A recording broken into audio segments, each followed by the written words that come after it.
ஊழலே இருக்காது, கவலையே படாதீங்க. ஊழலே இருக்காது, ₹1 ஊழல் இருக்காது, எந்த திட்டத்திலையும் ஊழல் இருக்காது.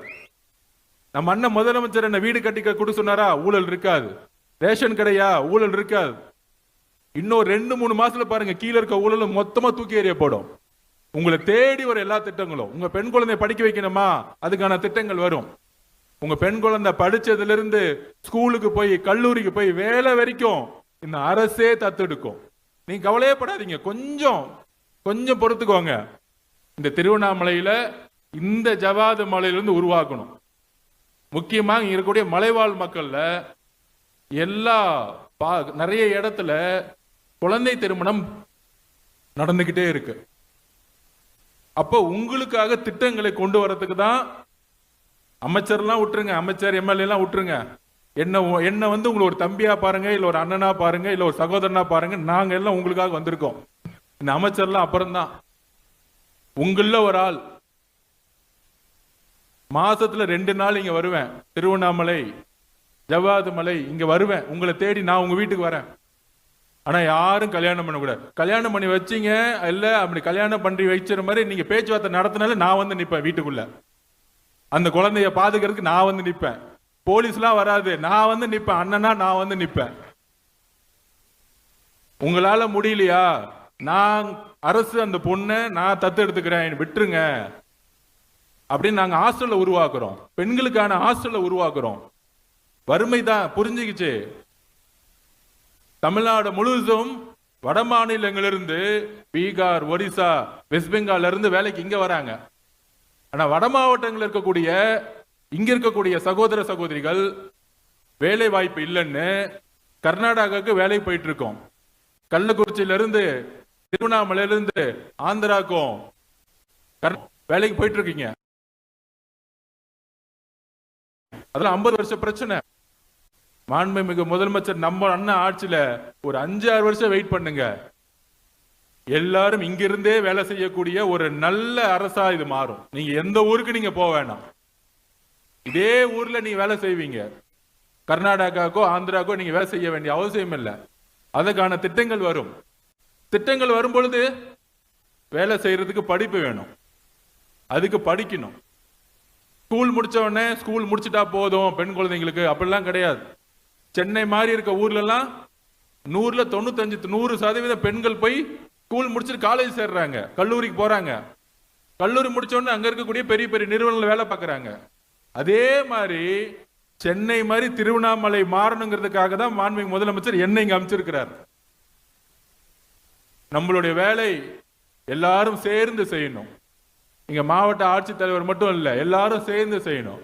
அதுக்கு பட்ஜெட் முடிஞ்ச உடனே ஒவ்வொரு கிராமமா நானே வரப்போறேன். உங்களை பாக்குறதுக்கு என்ன பிரச்சனைன்னு கேட்கறதுக்கு வரப்போறேன். நடந்தே வரப்போறேன். திருவண்ணாமலை முழுசு நடந்தே வரப்போறேன். விவசாயிகள் பிரச்சனையா உடனே முதலமைச்சர் கொண்டு போவோம். மேல்மா பிரச்சனை உடனே மேல்மாக்கு போகணும். நானும் கலெக்டர் மேடமும் போனோம். முதலமைச்சருடைய குறிக்கோள் எந்த விவசாயி கிட்டையும் அழுத்தம் கொடுத்து தொழில் லேண்ட் வாங்க கூட தொழில் செய்யக்கூடாது. கவலைப்படாதீங்க, எந்த விவசாயியும் போலீஸ் காவல்துறை வச்சு எந்த அழுத்தம் கொடுக்க மாட்டோம். மேல்மா விவசாயிகள் சந்தோஷமா இருக்கலாம். அந்த மாதிரி திருவண்ணாமலைக்கு தண்ணி பிரச்சனை இருக்கா, இல்ல பெண்களுக்கு வந்து கல்லூரியில சேர்க்கணுமா, எத்தனை காலேஜ் வேணும், இதெல்லாம் செய்து கொடுக்கறதுக்கு உங்களை தேடி நான் நடந்தே வரப்போறேன். உங்களை பார்க்க தான் வரப்போறேன். எப்படி குழந்தை திருமண பெரிய பிரச்சனையும் இன்னொரு பெரிய பிரச்சனை அது கிரைம்னு சொல்றோம். கவர்மெண்ட் பக்கத்துல இருந்து என்ன டிக்ளேர் பண்றோம்னா, அரசு பக்கத்துல என்ன சொல்றோம்னா, அது வந்து ஒரு குற்றம். என்ன குற்றம்னா, திருவண்ணாமலையில் அதிகமா நடந்துகிட்டு என்ன குற்றம்னா, மைனர் கேர்ள்ஸ், அதாவது 15-16 வயசு பெண் குழந்தைகள் கருவுறது, கன்சீவ் ஆகிறது. குழந்தை திருமணம் எப்படி தவறோ 15-16 வயசு பெண்கள் கிட்ட அது காதல் சொல்லியோ இல்ல குழந்தை திருமணம் சொல்லியோ இல்ல தெரிஞ்ச மாமா சித்தப்பா ஏதோ ஒண்ணு சொல்லியோ அந்த 15-16 வயசு குழந்தை கிட்ட உடல் உரு வச்சு அந்த குழந்தையை கருவுறு வைக்கிறது மிகப்பெரிய குற்றம். அந்த கருவுற்று அந்த குழந்தையை அரசு தத்தெடுத்து 18 வயசு முடிஞ்ச உடனே இன்னொரு சமூக அநீதி நடந்துட்டு இருக்கு. யாருக்கு எந்த ஆண் அது காரணமோ அதே ஆணை கல்யாணம் பண்ணி வைக்கிறாங்க. அப்போ ஒரு பெண்ணுக்கான கல்வி மறுக்கப்படுது, ஒரு பெண்ணுக்கான வாழக்கூடிய உரிமை மறுக்கப்படுது. 15 வயசு 16 வயசுல குழந்தைய பெக்கும் பொழுது அந்த பெண் மேற்பரப்பு படிக்கணும், காலேஜ் போகணும், அந்த சிந்தனை உடைக்கப்படுது. அது முடிஞ்ச பிறகு ஒரு வேலைக்கு போகணும், அப்படி சிந்தனை உடைக்கப்படுது. 15 16 வயசுல குழந்தை திருமணம் எவ்வளவு தவறோ, 15 வயசுல ஒரு குழந்தையை கருவுறு வைக்கிறது மிகப்பெரிய தவறு. அந்த குழந்தைக்கு எதுவும் தெரியாது, அது ஒரு பிஞ்சு குழந்தை. அந்த குற்றத்தையும் இங்க இருக்கக்கூடிய எஸ்பி சார் கிட்டையும் கலெக்டர் மட்டும் சொல்லியிருக்கோம், அப்படி தவறு செய்பவர்களை கைது செய்யப்படணும்.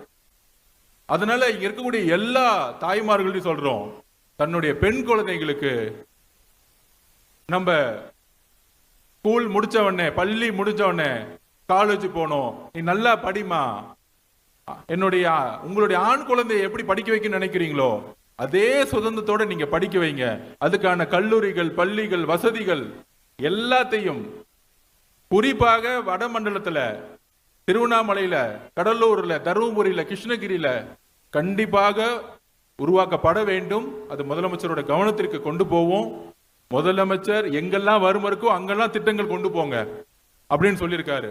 அதனால இந்த ஆட்சியை உருவாக்குனது நீங்க தான் இந்த ஆட்சியை நடத்த போறீங்க.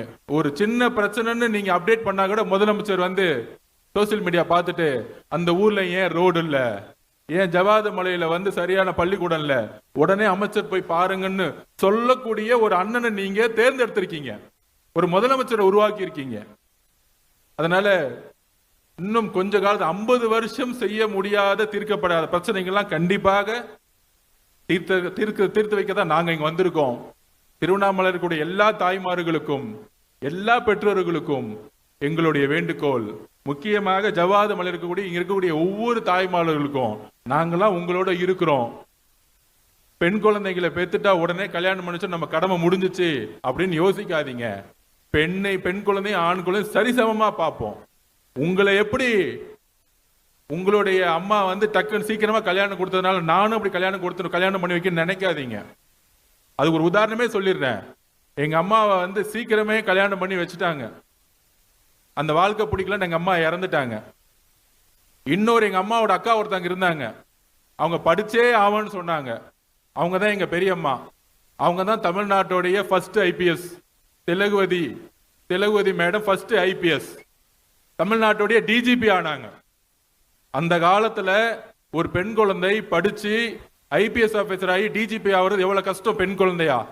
எங்க அம்மா தைரியமா படிக்காதனால சீக்கிரமே கல்யாணம் பண்ணதுனால குடும்ப வாழ்க்கையில ஏற்பட்ட பிரச்சனையினாலும் வறுமையினாலும் சீக்கிரமா இறந்துட்டாங்க. நான் ஏன் இதை பத்தி நான் திருப்பியும் பேசுறேன்னா, இது இங்க இருக்கக்கூடிய ஒவ்வொரு குழந்தையும் நான் எங்க அம்மாவா பாக்குறேன். இதுதான் உண்மை. எங்க அம்மாவுக்கு அன்னைக்கு தைரியம் இருந்துச்சுன்னா எங்க பெரியம்மா மாதிரி அவங்களும் போலீஸ் ஆபீசரா இருப்பாங்க.